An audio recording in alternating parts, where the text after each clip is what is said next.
How do you make $100,000 in real estate? What is the exact plan for 1 year? I'm going to show you exactly how to do it. If you're looking to grow your real estate business, get more referrals, and enjoy your net life, make sure you hit subscribe. My name's Alicia, and we're going to dive right in.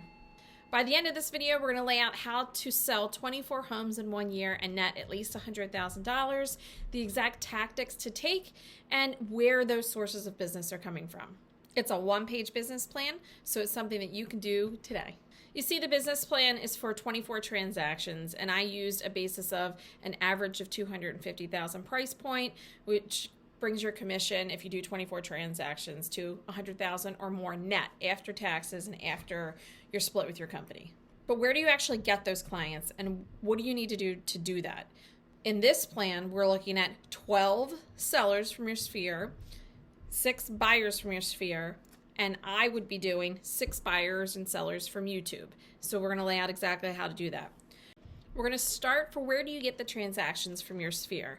And this is what we're going to do. We have 5 steps to each, and they're going to be very similar. You just change up the type of content you're making from when you do a seller versus a buyer. You might do something that addresses a seller pain point versus a buyer pain point when you get to social media. So step 1 is 1 real conversation a day. It does not have to be real estate related. You're just trying to connect with another human. We're smart. We're figuring out that you do real estate. I don't want you to hide it, but you don't have to dig and dive to try to get a referral out of that person. That's not the purpose. The purpose is to connect with another human, let them know that you're good people and you do quality stuff. They'll find out that you're a real estate agent, and that person knows 100 plus other people who may buy or sell a house. It is not about getting to the point of whether that person is buying or selling. That doesn't mean like, where did you get your sweater is a deep conversation. You want to have a real conversation with a human. Number 2 is events.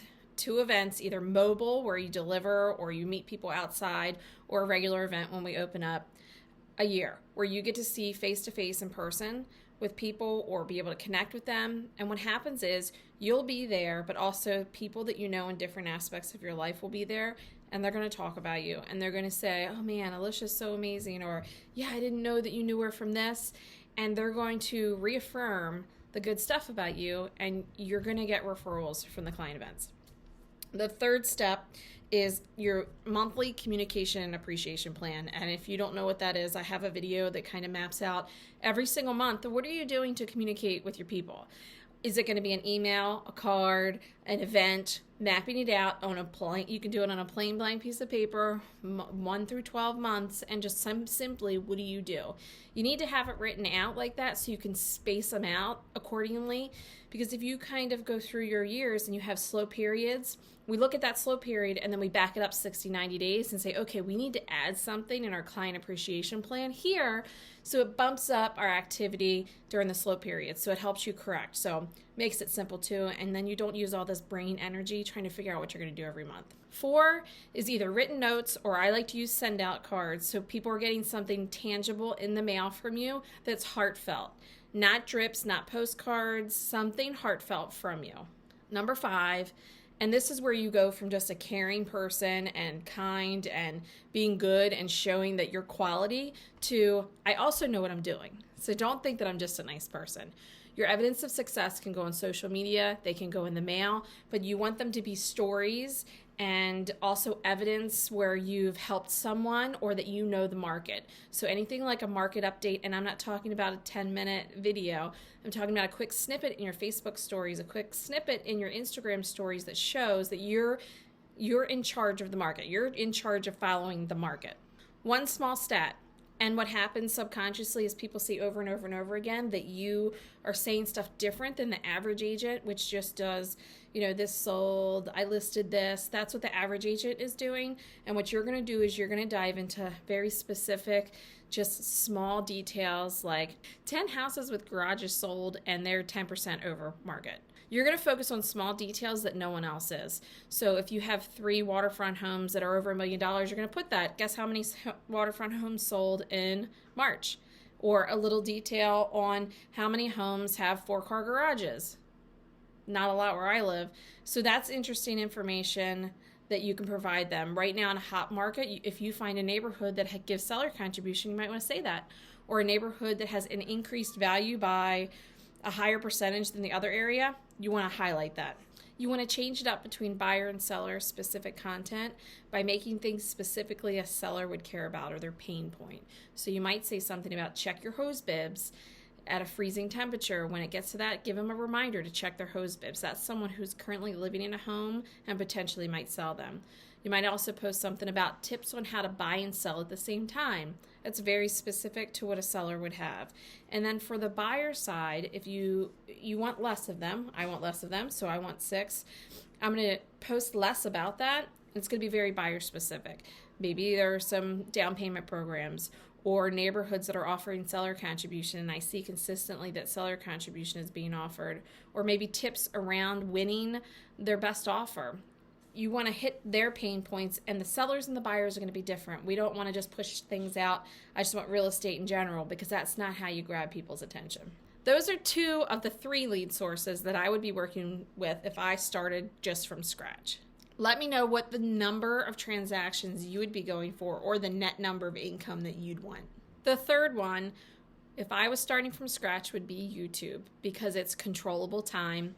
I do this when I have time that I can actually sit down and make a video, and people watch it while I'm sleeping, while I'm playing with my kids. So for me, it's something that I can leverage and have not take as much time, or be at least during the time periods that I allow, instead of when I want to be with my family. Here are your 5 steps to get sellers and buyers from YouTube, and we're looking for 6 to make the 24, but you could get more. 1 video a week. 1 quality video a week. You don't have to do them every day. Just make sure that they're good in quality. Respond to every single YouTube message that you have. So even if someone just says, great, thanks, respond to them. You want to have the connection. That's what you're trying to do here. 3 is have a lead magnet or something of value that someone watching the video is going to find really valuable. Like they actually need to get in contact with you. Maybe it's sources in the neighborhood that you live in, or the community, the county, that like people really need. Maybe you've compiled that. Or maybe it's a list of neighborhoods or subdivisions with over X square footage of homes. Something very specific. I don't think that it should be check out my link to active listings. Like they can get that anywhere. When they go to download it, they're going to capture their contact information, including their email and their phone number, and it doesn't have to be anything fancy. You can Google it and look and see exactly how to do it. Number 4, you're going to share what you're doing behind the scenes with your social media and your sphere. You're going to pick up the phone while you're doing a video, or you're getting ready to do a video, and say, hey, I'm touring a neighborhood in X county next. Which one would you rather see, X or X? Or I'm working on this video on new construction. And you let them know what you're actually working on. It helps build your credibility and interest, and then you can pull them to YouTube. It builds that evidence of success for number 5 that we're talking about with your sphere buyers and sellers too.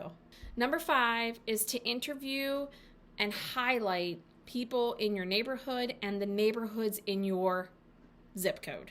You don't have to do straight up person-to-person interviews if you don't want to. You can just highlight the bakery down the road, or highlight a certain park that you really love, or a neighborhood. Highlight those things, and then you want to develop relationships with the people that you've highlighted and people in the neighborhoods that you highlight. That's a huge missed opportunity when you can get someone involved in a neighborhood to actually take the extra step and connect with the person who lives in the neighborhood, or connect with someone who owns the bakery and really develop that relationship further.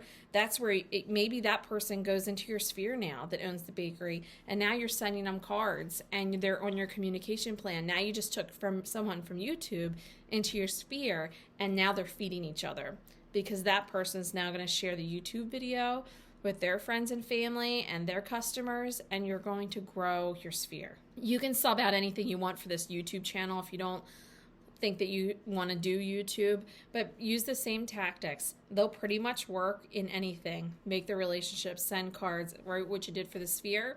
If you have a BNI group, or if you have a networking group that you want to do, treat it the same way. It's just not labeled YouTube, and you won't be making the video. You'll be doing something instead.